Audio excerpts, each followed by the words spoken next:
നമസ്കാരം.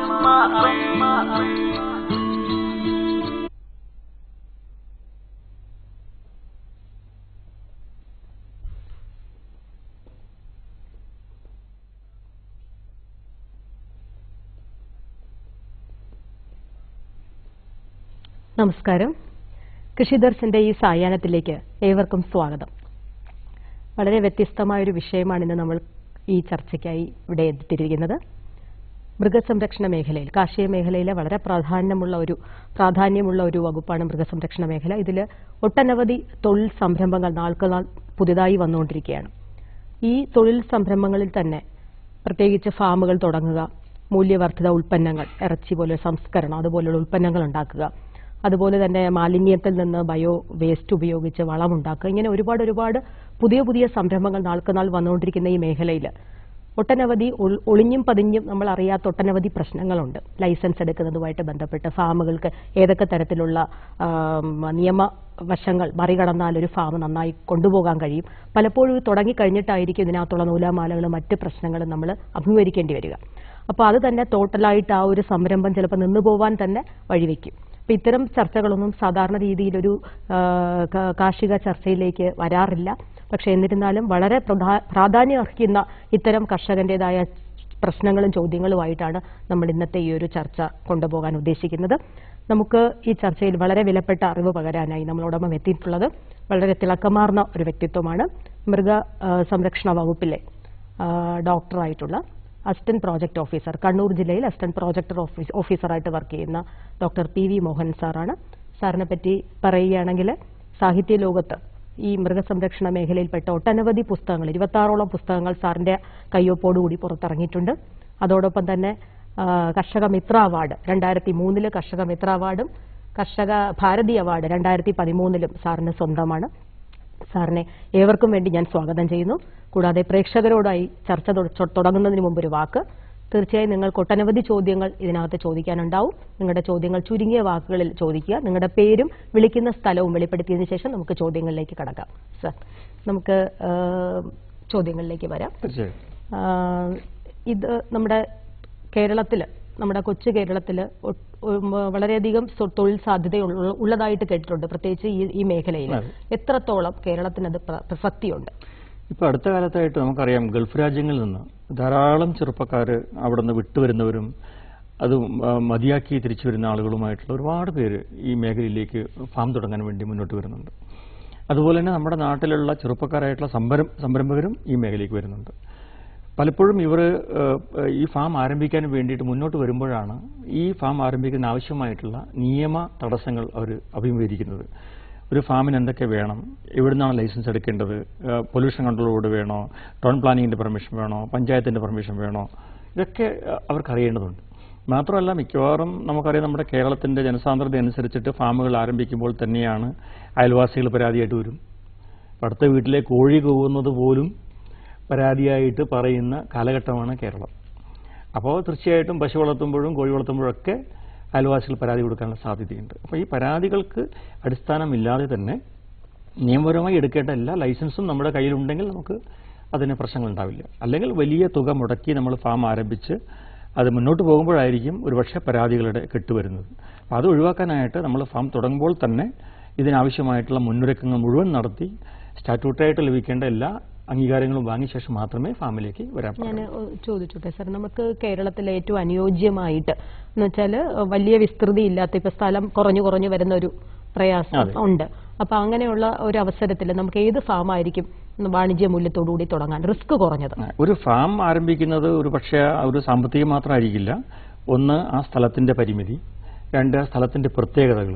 പ്രത്യേകിച്ച് വെള്ളക്കെട്ടുള്ള സ്ഥലത്ത് നമുക്ക് ആട് ഫാം ചെയ്യാൻ സാധിക്കില്ല. അപ്പോൾ അവിടെയാണ് താറാവിൻ്റെ ഫാം എടുക്കേണ്ടി വരും. അതുപോലെ തന്നെ അതിൻ്റെ വിപണി സംബന്ധിച്ചിട്ടുള്ള കാര്യങ്ങൾ. അതിലുപരി ഏറ്റവും പ്രധാനപ്പെട്ടതാണ് വ്യക്തിയുടെ താല്പര്യം.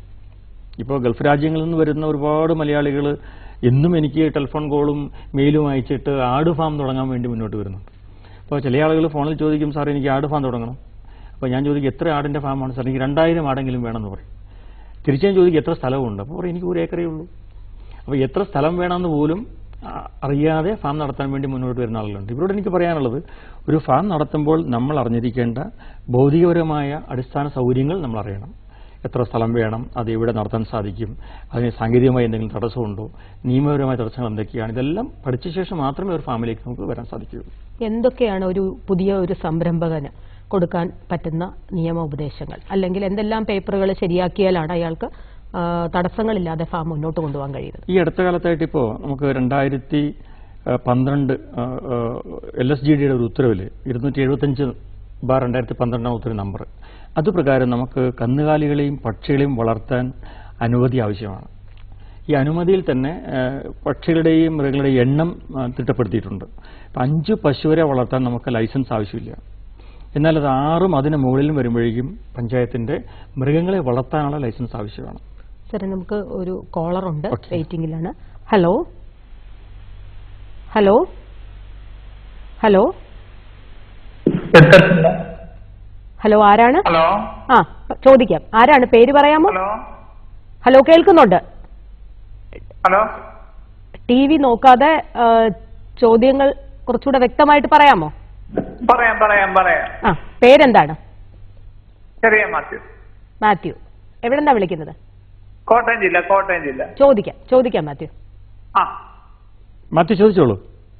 അത് കേൾക്കാം. ഞാൻ പറയുന്നത് സാറെ കേൾക്കാവോ? പറഞ്ഞോളൂ, കേൾക്കാം. കോട്ടയം ജില്ലയില് ഓഫീസ് മൃഗസംരക്ഷണ വകുപ്പില് അപേക്ഷ കൊടുത്തു എഗർ നഴ്സറിക്ക് വേണ്ടി. 6 മാസമായിട്ടും ഇതുവരെയായിട്ടും അതിന്റെ നടപടിക്രമങ്ങൾ ഇല്ല. മുഖ്യമന്ത്രിയുടെ സുതാര്യ കേരളത്തിലും കൊടുത്തു, മുഖ്യമന്ത്രിയുടെ ജനസമ്പർക്ക പരിപാടിയിലും കൊടുത്തു. മാത്യു, എത്ര കോഴികളുടെ ഫാമാണ് ആരംഭിക്കാൻ ഉദ്ദേശിക്കുന്നത്? 500. അപ്പൊ എവിടെയാണ് അപേക്ഷ കൊടുത്തത്? പായിപ്പാട് പഞ്ചായത്തില്. അതായത് നമ്മുടെ എഗ് നഴ്സറി ആരംഭിക്കാൻ ആവശ്യമായിട്ടുള്ള ഒരു മാനദണ്ഡം എന്ന് വെച്ചാൽ LMTCകളിൽ നടത്തുന്ന മുട്ടക്കോഴി വളർത്തൽ പരിശീലന സാറേ, ആ കോഴ്സ് അറ്റൻഡ് ചെയ്തിട്ട് ഇതിന്റെ ഫോർവേഡിങ് എല്ലാ പേപ്പറുകളും കൊടുത്തിട്ടുണ്ട്, എല്ലാം ക്ലിയറായി ചെയ്തിട്ടുണ്ട്, എല്ലാ കാര്യങ്ങളും കൊടുത്തു. ആദ്യത്തെ ആൾക്കാർ വന്നിട്ട് 100 മീറ്ററിനകത്ത് വീടുണ്ടെന്ന് പറഞ്ഞു. അപ്പൊ ആ വീടുള്ള ആടെ കൺസെന്റ് ലെറ്ററും കൊടുത്തിട്ടുണ്ട്. അതായത് ഈ നമ്മുടെ ഈ പരിപാടിയിൽ നമുക്ക് ചോദ്യം പ്രധാനമായും ഫാം നടത്തിപ്പ് സംബന്ധിച്ചിട്ടുള്ള ലൈസൻസിനെ കുറിച്ചുള്ള ചോദ്യങ്ങളാണ്. ഈ പരിപാടി ചോദ്യം നല്ലതാണ്, പക്ഷെ ഇതാണ് നമ്മളൊരു സാധാരണക്കാരൻ ചെല്ലുമ്പോൾ ഈ നിങ്ങൾ പറയുന്ന ഗവൺമെന്റിന്റെ റൂൾസ് ആൻഡ് റെഗുലേഷൻസ് സാധാരണക്കാരന് ആ നിയമം പ്രാബല്യത്തിൽ കിട്ടുന്നില്ല. അതായത് ഉദാഹരണമാണ് ഞാൻ. അതെ മാത്യു, ഞാൻ പറയുന്നത് ശ്രദ്ധിച്ച് കേൾക്കൂ. അതായത് 101 കോഴിയുടെ മുകളിൽ എടുക്കാനുള്ള ലൈസൻസ് നമുക്ക് പഞ്ചായത്തിൽ നിന്ന് എടുക്കേണ്ടി വരും. പക്ഷെ നിങ്ങളെ പ്രശ്നം അതൊന്നുമല്ല, നിങ്ങളുടെ പ്രശ്നം അതൊന്നുമല്ല. അതെ, തീർച്ചയായിട്ടും അതായത് ജില്ലാ മൃഗസംരക്ഷണ ഓഫീസറുടെ അധികാര പരിധിയിൽ വരുന്ന വിഷയമാണ്. നമുക്ക് ഈ വേദിയിൽ ചർച്ച ചെയ്ത് തീരുമാനിക്കാവുന്ന കാര്യമല്ല. അതുകൊണ്ട് ദയവ് ചെയ്ത് ജില്ലാ മൃഗസംരക്ഷണ ഓഫീസറുമായി ഒന്നുകൂടി ബന്ധപ്പെടുക. ഞങ്ങളും അത് ഒന്ന് ശ്രദ്ധയിൽപ്പെടുത്താം. ഓക്കെ. സർ, നമുക്ക് തിരിച്ച് അതെ, അപ്പോൾ അദ്ദേഹത്തിന്റെ ഒരു പരാതി അദ്ദേഹത്തിന് എഗ് നഴ്സറി അനുവദിച്ചിട്ടില്ല എന്നുള്ളതാണ്. അപ്പോൾ നമുക്ക് അത് ഇവിടെ അല്ല, അതുകൊണ്ട് എന്തൊക്കെയാണ് അതിനകത്ത് പിന്നിൽ വന്നിരിക്കുന്ന കാരണങ്ങൾ എന്നുള്ളത് തികച്ചും ആ ഫയല് പരിശോധിച്ചതിന് ശേഷമേ പറയാൻ കഴിയൂ. സർ, നമ്മൾ ഇന്ന് പറഞ്ഞുകൊണ്ടിരുന്നത് പുതിയൊരു സംരംഭകന് കൊടുക്കാനുള്ള ഉപദേശങ്ങളുടെ. അപ്പോൾ അതിനകത്ത് എന്തൊക്കെയാണ് അയാൾ ശ്രദ്ധിക്കേണ്ട കാര്യം? ഇപ്പോൾ ഒരു കോഴി ഫാം ആരംഭിക്കുന്ന ഒരു കർഷകൻ, കോഴിയിലാണല്ലോ തുടക്കം. അപ്പോൾ കോഴി ഫാം ആരംഭിക്കുന്ന ഒരു കർഷകൻ അറിയേണ്ട ഒരു കാര്യം, സർക്കാർ ഞാൻ നേരത്തെ പറഞ്ഞ ഉത്തരവ് നമ്പർ പ്രകാരം കോഴികളുടെ എണ്ണം അനുസരിച്ചിട്ട് അത് ലൈസൻസിങ് തീരുമാനിച്ചിട്ടുണ്ട്. 100 കോഴികൾ വളർത്തുന്ന കർഷകന് ഒരു ലൈസൻസ് ആവശ്യമില്ല. അപ്പോൾ 101 മുതൽ 500 വരെയും 250 വരെയും 250 മുതൽ 500 വരെയും 500 മുതൽ 1000 വരെയും 1000 മുതൽ 5000 വരെയും ആ രീതിയിലുള്ള ഒരു ക്ലാസിഫിക്കേഷൻ ഉണ്ട്. ഇതിന് 1, 2, 3, 4, 5, 6 ഈ 6 ക്ലാസ്സിൽപ്പെട്ട ഗ്രൂപ്പുകൾക്ക് ലൈസൻസ് ആവശ്യമാണ്. അപ്പോൾ ആദ്യം ഒരു സംരംഭകൻ ചെയ്യേണ്ടത് ഇതിനെ കെട്ടിട നിർമ്മാണ ചട്ടം അനുസരിച്ചിട്ട് പഞ്ചായത്തിൽ നിന്ന് ലൈസൻസ് എടുക്കണം. അതായത് നമ്മളെ വീടെടുക്കാൻ വേണ്ടി പഞ്ചായത്തിൽ അപേക്ഷ കൊടുക്കുന്നത് പോലെയുള്ള സൈറ്റ് പ്ലാൻ, ലൊക്കേഷൻ സ്കെച്ച്, കൈവശ സർട്ടിഫിക്കറ്റ്, അതിൻ്റെ മാസ്റ്റർ പ്ലാൻ, അതിൻ്റെ സർവീസ് പ്ലാൻ, ഇതെല്ലാം വരച്ച് തയ്യാറാക്കി അപ്രൂവ്ഡ് എഞ്ചിനീയറുടെ ഒപ്പോടുകൂടി വേണം പഞ്ചായത്തിൽ കൊടുക്കാനായിട്ട്. അപ്പോൾ ആ പഞ്ചായത്ത് അത് പരിശോധിച്ച് കെട്ടിടം നിർമ്മിക്കാൻ ആവശ്യമായ ലൈസൻസ് തരും. അപ്പോൾ ആ സ്ഥലം പരിശോധിക്കാൻ വരുന്ന സമയത്ത് അത് അവിടെ പരിസരവാസികളുണ്ടെങ്കിൽ അല്ലെങ്കിൽ അടുത്തെങ്കിലും ജനങ്ങൾക്ക് ബുദ്ധിമുട്ടുണ്ടാക്കാൻ സാധ്യത അവർക്ക് തോന്നുന്നുണ്ടെങ്കിൽ അവർ പൊല്യൂഷൻ കൺട്രോൾ ബോർഡിൻ്റെ അനുവാദം ആവശ്യപ്പെടും. പൊല്യൂഷൻ കൺട്രോൾ ബോർഡിൽ പോയി കഴിഞ്ഞാലും ഇതേപോലെയുള്ള എല്ലാ പേപ്പറുകളും വേണം. അതിൻ്റെ കൂടെ ടോപ്പോഗ്രാഫിക്കൽ ഡ്രോയിങ് എന്ന് പറയുന്ന ഒരു പേപ്പറുണ്ട്, അതായത് ഒരു സ്കെച്ച്. ഇത് നമ്മുടെ ഫാമിൽ നിന്ന് 100 മീറ്റർ ചുറ്റളവിൽ താമസിക്കുന്ന എല്ലാ വീട്ടുകാരുടെയും വീടിന്റെ ലൊക്കേഷൻ മാർക്ക് ചെയ്യണം. അത് എന്തിനാന്ന് വെച്ചാൽ 100 മീറ്ററിനകത്ത് ഭാവിയിൽ എപ്പോഴെങ്കിലും വീട് വരികയാണെങ്കിൽ അവർ ആ ഫാം പൂട്ടിക്കാൻ വേണ്ടി പരാതി കൊടുക്കും. അപ്പോൾ അപേക്ഷ കൊടുക്കുന്ന സമയത്ത് 100 മീറ്ററിനകത്ത് വീടുണ്ടായിരുന്നില്ല എന്ന് സ്ഥാപിക്കാൻ വേണ്ടിയാണ് പൊല്യൂഷൻ കൺട്രോൾ ബോർഡ് ആ രീതിയിലുള്ള ഒരു പേപ്പർ ആവശ്യപ്പെടുന്നത്. സാർ, ഞാൻ ഇടയ്ക്കൊന്ന് ഇതായിക്കോട്ടെ, ഒരു കോള് വന്നിട്ടുണ്ട്. ഹലോ ഹലോ, കോള് കട്ടായിട്ടുണ്ട്. അപ്പോൾ പൊല്യൂഷൻ കൺട്രോൾ ബോർഡിൽ നമ്മൾ എസ്റ്റാബ്ലിഷ്മെന്റ് എടുക്കാൻ വേണ്ടി, കെട്ടിടം പണിയാൻ വേണ്ടിയുള്ള പെർമിഷൻ ആർക്ക് കൊടുക്കണം? അത് ഈ പഞ്ചായത്തിൽ കൊടുക്കാനുള്ള പേപ്പറാണ്. അത് ഓൺലൈൻ 500 രൂപ അടച്ച് ആപ്ലിക്കേഷൻ ഫോർവേഡ് ചെയ്ത് കഴിഞ്ഞാൽ അവർ വന്ന് പരിശോധിച്ച് ഒരു മാസത്തിനകത്ത് ഈ പൊല്യൂഷൻ കൺട്രോൾ ബോർഡിന്റെ അപ്രൂവൽ നമുക്ക് ലഭിക്കും. ഈ അപ്രൂവലുമായിട്ട് വേണം പഞ്ചായത്തിലേക്ക് പോകാനായിട്ട്. അപ്പോൾ പഞ്ചായത്തിൽ കെട്ടിട നിർമ്മാണത്തിന് അനുവാദം കിട്ടിക്കഴിഞ്ഞാൽ കെട്ടിടം പണി കഴിയാം. സാർ, ഞാൻ ഇടയ്ക്ക് ഒരു സംശയം ചോദിച്ചോട്ടെ. പൊല്യൂഷൻ ഇപ്പൊ എന്തായാലും കോഴി ഫാമൊക്കെ തുടങ്ങുന്ന സമയത്ത് അത്യാവശ്യം അതിനകത്തൊരു ദുർഗന്ധത്തിന്റെ ഒരു പ്രശ്നം ഉണ്ടാവും. അപ്പോ തൊട്ടടുത്ത് നിൽക്കുന്ന വീടുകൾ ഉണ്ടെങ്കിൽ എത്ര സ്ഥലം വിടണം അടുത്തുള്ള വീടുകളിലേക്ക്? ഫാമിൽ നിന്ന് 10 മീറ്റർ വിടണം. 3 മീറ്റർ നമ്മുടെ കെട്ടിടത്തിൽ നിന്നും നമ്മുടെ അതിർത്തിയിലേക്കും, അങ്ങോട്ട് 10 മീറ്റർ. അപ്പോൾ 10 മീറ്റർ ദൂരെയുള്ള വീടുകളാണെങ്കിൽ അവർക്ക് പരാതി കൊടുക്കാനുള്ള. സാർ, ഒരു കോൾ ഉണ്ട്. ഹലോ ഹലോ ഹലോ, എവിടെ നിന്നാണ്? പേര്? പേര്? പേര് സന്ധ്യ എന്നാണ്. സന്ധ്യ, ചോദിക്കാം. സന്ധ്യ, ചോദിച്ചോളൂ. ഹലോ സാർ, എനിക്കാണെങ്കിൽ പന്നി ഫാം തുടങ്ങുന്നതിനെ കുറിച്ച് എന്തൊക്കെയാണ് അതിന്റെ നിയമ നടപടിക്രമമെന്നുള്ളത് പറഞ്ഞു തരണേ. ഏത് പഞ്ചായത്തിലാണ്? ഞങ്ങള് പത്തനംതിട്ടയാണ്. ജനങ്ങൾ താമസിക്കുന്ന പ്രദേശത്താണോ ഫാം തുടങ്ങുന്നത്? അല്ലല്ല, വേറെ എവിടെയെങ്കിലും അങ്ങനെ നോക്കാനാണ്. ഓക്കെ. എത്ര പന്നിയെ വളർത്താൻ ഉദ്ദേശിക്കുന്നത്? അത് ഞങ്ങൾക്കൊരു ഏകദേശം 500 പന്നിയെങ്കിലും ആദ്യം സ്റ്റാർട്ടിങ് ആണെന്ന് ആഗ്രഹിക്കുന്നു. വലിയ ഫാമാണ് അപ്പോ. തീർച്ചയായിട്ടും ഇതിന് ഈ 500 പന്നിയുടെ ചോദിച്ചോളൂ. അപ്പൊ അതിന് വേണ്ട സ്ഥലം എത്ര വേണം, അതിന്റെ എന്തൊക്കെയാണ് അതിന്റെ നടപടിക്രമങ്ങൾ എന്നൊക്കെ പറയണം. അതുപോലെ കേരളത്തിലും നമ്മുടെ പുറത്തുള്ള സ്റ്റേറ്റിലും ഒരുപോലെയാണ് ഇവിടുത്തെ നിയമങ്ങൾ എന്നിലൂടെ പറഞ്ഞു തരണം. തീർച്ചയായിട്ടും നമ്മുടെ കേരളത്തിലെ പന്നി ഫാം നടത്താൻ ആവശ്യമായ കെട്ടിട നിർമ്മാണത്തിന് അനുവാദം കൊടുക്കുന്നത് ടൗൺ പ്ലാൻ ഓഫീസറാണ്, ടൗൺ പ്ലാനിംഗ് ഓഫീസർ. അത് പഞ്ചായത്തല്ല കൊടുക്കുന്നത്. അപ്പൊ പക്ഷെ നമ്മൾ അപേക്ഷ കൊടുക്കേണ്ടത് പഞ്ചായത്തിലാണ്. അപ്പൊ 500 പന്നി വളർത്താൻ ആവശ്യമായ സ്ഥലം എന്ന് പറയുന്നത് നമ്മൾ ഏത് രീതിയിലാണ് ഫാം നടത്തുന്നത് എന്നുള്ളതാണ്. ഒന്ന് പേരന്റ് ഫാം ആണോ, അല്ല ഫാറ്റനിങ് ഫാം ആണോ, ഇറച്ചിക്ക് വേണ്ടി വളർത്തുന്ന ഫാം ആണോ, ആ കാര്യങ്ങൾ കൂടി ഒന്ന് പറയാമോ? ഓക്കെ. അപ്പൊ 500 പന്നിയെ വളർത്താൻ ആവശ്യമായി നിങ്ങൾ ആദ്യം ചെയ്യേണ്ടത്, ഈ പന്നിയെ വളർത്താൻ നമുക്ക് കെട്ടിടം പണിയണമല്ലോ. ഈ കെട്ടിടം പണിയുന്ന ദൂരത്ത് നിന്ന് 100 മീറ്റർ ദൂരെ ജനങ്ങൾ താമസം പാടില്ല. 100 മീറ്ററിനകത്ത് ജനതാമസം ഉണ്ടെങ്കിൽ നിങ്ങൾക്ക് പൊല്യൂഷൻ കൺട്രോൾ ബോർഡിന്റെ പെർമിഷൻ കിട്ടില്ല. മാത്രമല്ല 500 പന്നിയെ വളർത്തുമ്പോൾ നിർബന്ധമായും അവിടെ ബയോഗ്യാസ് പ്ലാന്റ് വേണം, വളക്കുഴി വേണം, മണ്ണിര കമ്പോസ്റ്റും വേണം. ഈ മൂന്നും നമ്മൾ കൃത്യമായി ഇതിന്റെ മാലിന്യ സംസ്കരണത്തിന്റെ സംവിധാനങ്ങൾ ഒരിക്കൽ മാത്രമേ പൊല്യൂഷൻ കൺട്രോൾ ബോർഡിന്റെ അനുവാദം ലഭിക്കുകയുള്ളൂ.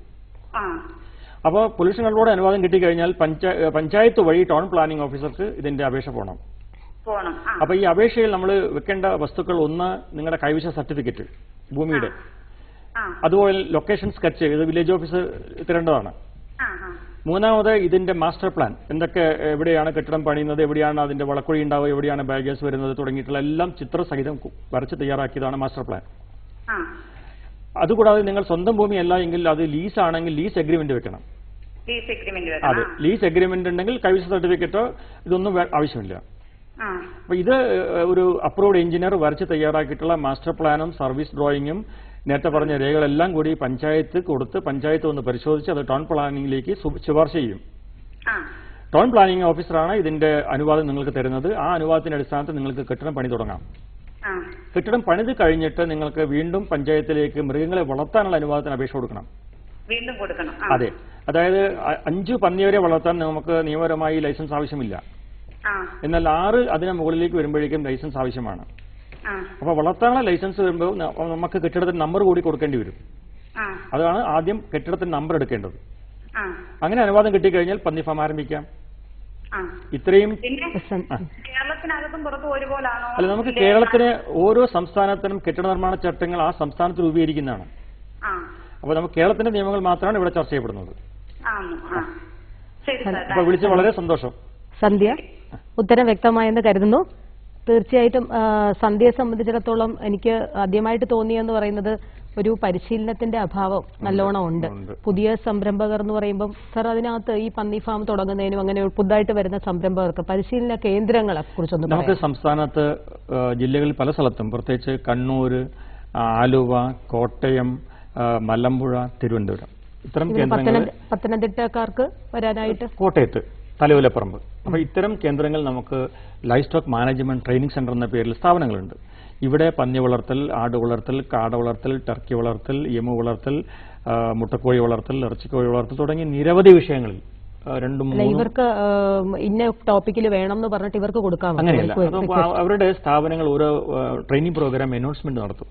അത് പത്രത്തിൽ വാർത്ത വരും. ആ വാർത്ത അടിസ്ഥാനപ്പെടുത്തി അവർക്ക് അപേക്ഷ കൊടുക്കാം. അല്ലെങ്കിൽ ഇവർക്ക് തന്നെ നേരിട്ട് വിളിച്ച് എനിക്ക് ട്രെയിനിങ് ആവശ്യമുണ്ടെന്ന് പറയുമ്പോൾ ആ ഡിമാൻഡ് അവർ അംഗീകരിച്ച് പത്രത്തിൽ പരസ്യം കൊടുത്തും അപേക്ഷകൾ സ്വീകരിക്കാറുണ്ട്. തീർച്ചയായും അതിന്റെ അത് വളരെ അത്യാവശ്യമുള്ള, തീർച്ചയായിട്ടും അവർക്ക് പരിശീലനത്തിൽ ആവശ്യമാണ്. സർ, പിന്നെ ഇതേപോലെ തന്നെ ഈ മീറ്റിന്റെ തന്നെ മാംസങ്ങളുടെ മൂല്യവർദ്ധിത ഉൽപ്പന്നങ്ങളാക്കുന്നത്, അവിടെയുള്ള അറവുശാലകൾ, അതിനകത്തൊക്കെ ഒരു പ്രത്യേക തരത്തിലുള്ള നിയമ നടപടികൾ. തീർച്ചയായിട്ടും നമ്മുടെ നാട്ടിൽ ശക്തമായ നിയമങ്ങളുണ്ട്. ഇപ്പോൾ FSSA നിയമം അനുസരിച്ചിട്ട് കോഴിക്കടകൾ സത്യത്തിൽ അവിടെ ഉൽപ്പാദിപ്പിക്കുന്ന കോഴിയിറച്ചിക്ക് ശേഷമുള്ള മാലിന്യങ്ങൾ നമുക്കറിയാം ഇന്ന് മുഴുവൻ റോഡ് സൈഡിൽ കൊണ്ട് എറിയുകയാണ്. അപ്പോൾ കണ്ണൂരൊക്കെ ആണെങ്കിൽ അവിടെ ആളുകൾ രാത്രികാലങ്ങളിൽ വണ്ടിയിൽ കയറ്റി പുഴയിൽ നിന്ന് താഴ്ത്തേക്ക് എറിയുകയാണ്. കണ്ണൂരിനെ മാത്രമല്ല, കേരളത്തിൻ്റെ എല്ലാ ഗ്രാമങ്ങളിലും വഴിയോരങ്ങളിലും ഇന്ന് മാലിന്യം കൊണ്ട് നിറഞ്ഞിരിക്കുകയാണ്. അപ്പോൾ അതിന് കൃത്യമായ നിയമങ്ങളുണ്ട്. അപ്പോൾ അറവുശാലയുടെ കേസിൽ നമുക്കറിയാം കേരളത്തിൽ ലൈസൻസുള്ള അറവുശാല വളരെ തുലം കുറവാണ്. ഇവിടെയെല്ലാം സംഭവിക്കുന്നത് ആളുകൾ കൃത്യമായി ഇതിൻ്റെ നിയമം പാലിക്കുന്നില്ല എന്നുള്ളതാണ്. അറവുശാലയെ സംബന്ധിച്ച് പറയുമ്പോൾ നമുക്ക് ഒരു അറവുശാല പണിയണമെങ്കിൽ മിനിമം 25 മീറ്ററിന് അടുത്ത് വീടുകൾ പാടില്ല. അതുപോലെ തന്നെ 100 മീറ്ററിനകത്ത് പൊതുസ്ഥലങ്ങൾ പാടില്ല. അപ്പം അങ്ങനെയുള്ള സ്ഥലം എന്ന് പറയുന്നത് ഗ്രാമീണ മേഖലയിലേ ഉണ്ടാവുള്ളൂ. പക്ഷേ ഗ്രാമീണ മേഖലയിൽ അറവുശാല പണിയുമ്പോൾ വേറൊരു നിയമം പറയുന്നത് 7 മീറ്ററെങ്കിലും റോഡിന് വീതി വേണമെന്നുള്ളതാണ്. 7 മീറ്റർ വീതിയുള്ള റോഡ് സാധാരണഗതിയിൽ ടൗൺഷിപ്പിലേ ഉണ്ടാവുള്ളൂ. ആ ടൗൺഷിപ്പിൽ അത്രയും സ്ഥലം നമുക്ക് ലഭ്യമല്ല. അപ്പം അങ്ങനെയുള്ള ചില പരിമിതികൾ നമ്മുടെ അറവുശാല നിർമ്മാണ നിയമങ്ങളിൽ വന്നിട്ടുണ്ട്. അതേപോലെ തന്നെ ഇറച്ചിക്കോഴിയുടെ കേസിൽ സംഭവിക്കുന്നത് ഇറച്ചിക്കോഴി സ്റ്റാളുകളിൽ വരുന്ന മാലിന്യങ്ങൾ ഇന്ന് റോഡിൽ കൊണ്ടു തള്ളുകയാണ്. FSSA നിയമം അനുസരിച്ചിട്ട് ഓരോ കോഴിക്കടക്കാരനും അവിടെ ഉണ്ടാകുന്ന മാലിന്യത്തെ സംസ്കരിക്കാനുള്ള സംവിധാനങ്ങൾ ഒരുക്കിയാൽ മാത്രമാണ് ആ കോഴിക്കടയ്ക്കുള്ള ലൈസൻസ് ലഭ്യമാകൂ. പക്ഷേ അതിന് ഒരു കോഴിക്കടക്കാരന് 10-40 ലക്ഷം രൂപ മുടക്കി ഇന്ന് മാലിന്യ സംസ്കരണ പ്ലാന്റുകൾ ഉണ്ടാക്കാൻ ബുദ്ധിമുട്ടാണ്. കൂട്ടായ ഒരു ഉത്തരവാദിത്തത്തിന്റെ അടിസ്ഥാനത്തിൽ, ബ്ലോക്ക് പഞ്ചായത്ത് അടിസ്ഥാനത്തിൽ, ജനകീയാസൂത്രണ പദ്ധതിയിലോ അല്ലെങ്കിൽ സ്വകാര്യ വ്യക്തികളുടെ പങ്കാളിത്തത്തോടുകൂടി PPP മോഡലിലോ നമുക്ക് ഇത്തരം മാലിന്യ സംസ്കരണ പ്ലാന്റുകൾ ഒരുക്കാൻ സാധിക്കും. കോഴി മാലിന്യങ്ങളിൽ നിന്നും നമുക്കിപ്പോൾ ജൈവവളങ്ങൾ ഉണ്ടാക്കാവുന്ന റെൻഡറിംഗ് പ്ലാന്റുകൾക്കുള്ള ടെക്നോളജി ലഭ്യമാണ്. അപ്പോൾ ആ ടെക്നോളജി വെച്ചിട്ട് ജില്ല തോറും ഒരു 4-5 പ്ലാന്റുകൾ വരികയാണെങ്കിൽ സുഖമായി നമുക്ക് ഈ ഇത്തരം മാലിന്യ പ്രശ്നങ്ങൾക്ക് പരിഹാരമാകാൻ സാധിക്കും. ഇനി ഡയറി പശു വളർത്തലില്ല നമുക്ക് എന്തൊക്കെ നിയമ വശങ്ങളാണ്? പശു വളർത്തുന്ന ആളുകളും ഇപ്പോൾ ഒരുപാട് കമേഴ്ഷ്യൽ ഫാമുകൾ വരുന്നുണ്ട്. ഈ കമേഴ്ഷ്യൽ ഫാമുകൾ വരുമ്പോൾ 5 പശു താഴെ നമുക്ക് ലൈസൻസ് ആവശ്യമില്ല. 6 പശു മുതൽ ഏകദേശം 20 പശു വരെ ക്ലാസ് 1 ആണ്. 21 മുതൽ 50 വരെ ക്ലാസ് 2 ആണ്. 51 മുതൽ 100 വരെ ക്ലാസ് 3 ആണ്. അപ്പോൾ അങ്ങനെ ഡിഫറൻറ്റ് ക്ലാസ്സുകളാക്കി തിരിച്ചിട്ടുണ്ട്. അപ്പോൾ ഫാം ആരംഭിക്കാൻ ആവശ്യമായ ആളുകൾ നേരത്തെ പറഞ്ഞതുപോലെ തന്നെ ഈ കെട്ടിട നിർമ്മാണ ചട്ടം അനുസരിച്ചിട്ടുള്ള അപേക്ഷ പഞ്ചായത്തിൽ കൊടുക്കുകയും പഞ്ചായത്ത് അത് പൊല്യൂഷൻ കൺട്രോൾ ബോർഡിൽ കൊടുത്ത് അവിടെ നിന്ന് അപ്രൂവൽ എടുത്ത് അതിൻ്റെ സ്ക്വയർ മീറ്റർ അനുസരിച്ചിട്ട്, അതായത് 500 സ്ക്വയർ മീറ്റർ വരെയുള്ള കെട്ടിടങ്ങൾക്ക് പഞ്ചായത്ത് സെക്രട്ടറിക്ക് അനുവാദം കൊടുക്കാം. അതിനകത്ത് അറവുശാലയും പന്നിയുടെ ഫാമും ഇടുന്നില്ല. അത് നിർബന്ധമായും എത്ര സൈസുള്ളതും ടൗൺ പ്ലാനിംഗ് ആണ് പെർമിഷൻ കൊടുക്കേണ്ടത്. പഞ്ചായത്ത് 500 സ്ക്വയർ മീറ്റർ താഴെയാണെങ്കിൽ അതിന് കെട്ടിടത്തിൻ്റെ അനുവാദം കൊടുക്കും, അവർക്ക് ഫാം ആരംഭിക്കാവുന്ന കാര്യമുള്ളൂ. പക്ഷേ പശു ഫാമിന് നിർബന്ധമായും വളക്കുഴിയും വേണം, ബയോഗ്യാസ് പ്ലാന്റും വേണം. ഈ 2 കാര്യങ്ങളാണ് പൊല്യൂഷൻ കൺട്രോൾ ബോർഡ് പറയുന്നത്. സർ, നമുക്ക് വളരെ തിരക്ക് പിടിച്ച കുറേ ചോദ്യങ്ങൾ നമ്മൾ പറഞ്ഞു എന്നേ ഉള്ളൂ. പക്ഷെ ഒരുപാട് ചോദ്യങ്ങൾ ഇപ്പോഴും പ്രേക്ഷകരുടെ മനസ്സിൽ ബാക്കി നിർത്തിയാണ് നമ്മൾ ഈ പ്രോഗ്രാം വൈൻഡപ്പ് ചെയ്യേണ്ട സമയമായിട്ടുണ്ട്. വളരെ ഖേദത്തോടു കൂടിയാണ് നമ്മളത് വൈൻഡപ്പ് ചെയ്യാൻ മുതിരുന്നത്. അപ്പോൾ എന്തായാലും ബാക്കിയുള്ള ചോദ്യങ്ങൾ നിങ്ങൾക്ക് അതിഥിയോട് നേരിട്ട് ചോദിക്കാം. അതിഥിയുടെ വിലാസവും ഫോൺ നമ്പറും പറയുന്നു. Doctor PV Mohanan, assistant project officer, ജില്ലാ വെറ്റിനറി കേന്ദ്രം, Kannur. Phone number 94 46 52 5222. Phone number ഒരിക്കൽ കൂടി ആവർത്തിക്കുന്നു: 94 46 52 52 22. നമ്മുടെ ഈ ഒരു പ്രോഗ്രാം ഇത്രയും ലൈവ്ലി ആക്കാൻ ചുരുങ്ങിയ സമയത്തിൽ നിങ്ങൾക്ക് തന്നെ അറിയാം, ഒരുപാട് കാര്യങ്ങളാണ് സാറ് പറഞ്ഞത്. അപ്പോൾ ഈ കാര്യങ്ങൾ പല ആൾക്കാർക്ക് പറഞ്ഞുകൂടാത്ത ഒട്ടനവധി വിഷയങ്ങളാണ്. അപ്പോൾ ഈ ഇത്രയും നല്ലൊരു അറിവിൻ്റെ സായാഹ്നം നമുക്ക് സമ്മാനിച്ച സാറിനോട് ഞാൻ ദൂരദർശൻ പ്രേക്ഷകരോടുള്ള നന്ദി അറിയിച്ചു കൊടുക്കുന്നു. Thank you.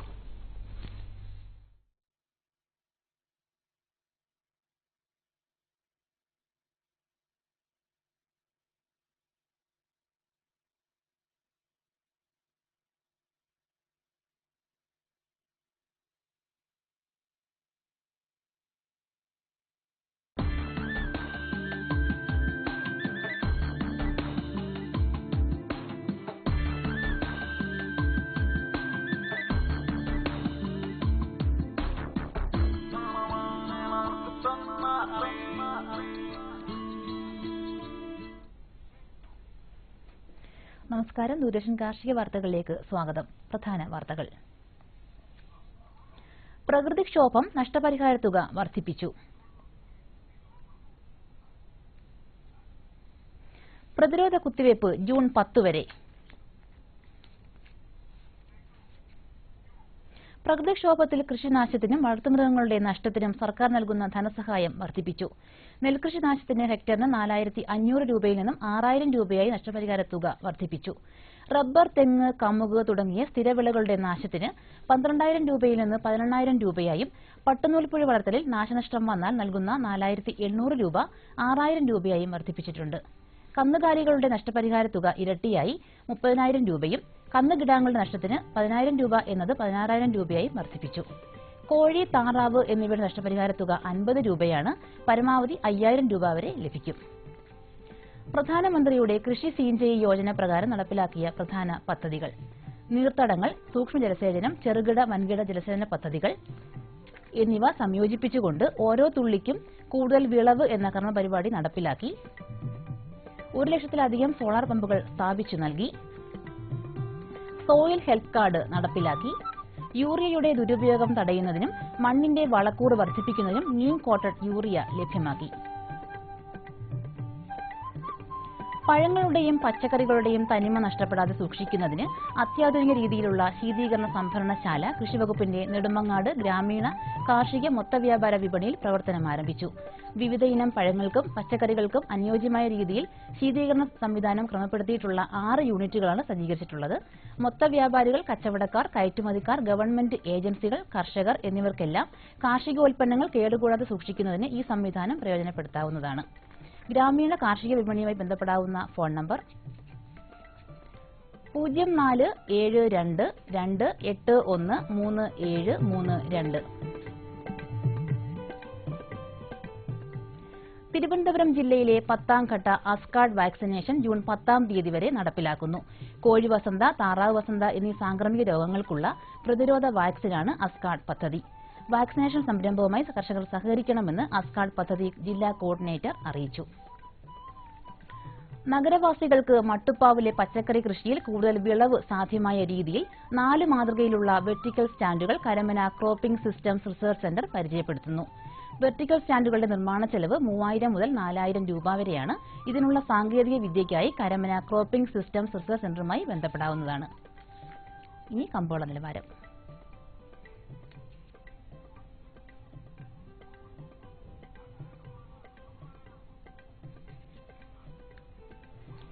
വെളിച്ചെണ്ണ കൊച്ചി 13000 രൂപ, വെളിച്ചെണ്ണ കോഴിക്കോട് 14000 രൂപ, വെളിച്ചെണ്ണ തൃശൂർ 13100 രൂപ, കൊപ്ര കൊച്ചി 8820 രൂപ, കൊപ്ര കോഴിക്കോട് 8850 രൂപ, കൊപ്ര തൃശൂർ 8900 രൂപ, കുരുമുളക് അൺഗാർബിൾഡ് 60000 രൂപ, കുരുമുളക് ഗാർബിൾഡ് 63000 രൂപ, ചുക്ക് മീഡിയം 21300 രൂപ, ചുക്ക് ബെസ്റ്റ് 23300 രൂപ, മഞ്ഞൾ സേലം 8600 രൂപ, മഞ്ഞൾ ഈറോഡ് 8900 രൂപ, അടയ്ക്ക പുതിയത് 20000-നും 21000-നും ഇടയിൽ, റബ്ബർ കൊച്ചി 5ാം ഗ്രേഡ് 12300 രൂപ, RSS 4ാം ഗ്രേഡ് 12500 രൂപ, കോട്ടയം റബ്ബർ RSS 5ാം ഗ്രേഡ് 12,300 രൂപ, RSS 4ാം ഗ്രേഡ് 12,500 രൂപ.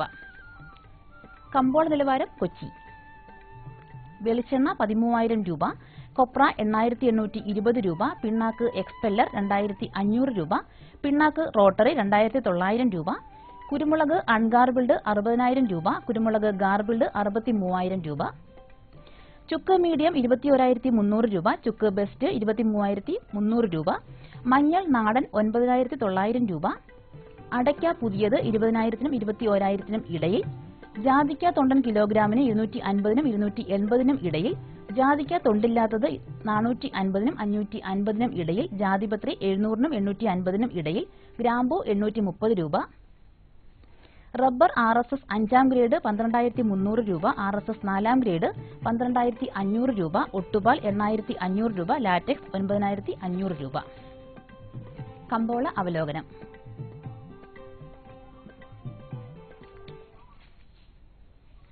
കുരുമുളക് സംഭരിക്കാൻ കയറ്റുമതിക്കാരും അന്തർ സംസ്ഥാന വ്യാപാരികളും ഉത്സാഹിച്ചത് ഉൽപ്പന്ന വില ഉയർത്തി. അതേസമയം വിലക്കയറ്റത്തിന് വേഗതയേറിയതോടെ ഉത്തരേന്ത്യൻ വാങ്ങലുകാർ വാരാവസാനം സംഭരണം കുറച്ചു. ഗാർബിൾഡ് കുരുമുളക് 63,000 രൂപയിലാണ്. യൂറോപ്പിൽ നിന്ന് കുരുമുളകിന് അന്വേഷണങ്ങളുണ്ട്. ദക്ഷിണേന്ത്യയിൽ നാളികേരത്തിന്റെ ലഭ്യത ഉയർന്നത് കൊപ്ര വിലയെ ബാധിച്ചു. വിളവെടുപ്പ് പുരോഗമിക്കുന്നതിനാൽ ചരക്ക് വിറ്റുമാറാൻ ഉൽപാദകർ തിടുക്കം കാണിച്ചതും വില ഇടിവിന് കാരണമായി. ഈ വാരം എണ്ണവില 300 രൂപ കുറഞ്ഞു. റബ്ബർ ടാപ്പിംഗ് ആരംഭിക്കുന്നതോടെ സർക്കാർ ഏജൻസി വിപണിയിൽ ഇറങ്ങാനുള്ള തയ്യാറെടുപ്പിലാണ്. സീസണിലെ വിലയിടിവിനെ പിടിച്ചു നിർത്താൻ പുതിയ നീക്കം ഉപകരിക്കും. വിദേശ ഓർഡറുകളുടെ വരവിനെ ഉറ്റുനോക്കിയാണ് ഏലം ഉൽപാദകർ. അടുത്ത മാസം പുതിയ ചരക്ക് വിൽപ്പനക്ക് സജ്ജമാകും. അറബ് രാജ്യങ്ങൾ റംസാന് മുന്നോടിയായി ചുക്ക് സംഭരിക്കാൻ ഒരുങ്ങുന്നു. കാലാവസ്ഥ. കണ്ണൂർ കൂടിയ താപനില 34.8 ഡിഗ്രി സെൽഷ്യസ്, കുറഞ്ഞ താപനില 27.4 degree Celsius. Kozhikode 35.5 27, Kochi 33 26.6, Alappuzha 34.1 26.4, Punalur 33.5 24.6, Thiruvananthapuram 31.5 25.8 degree Celsius.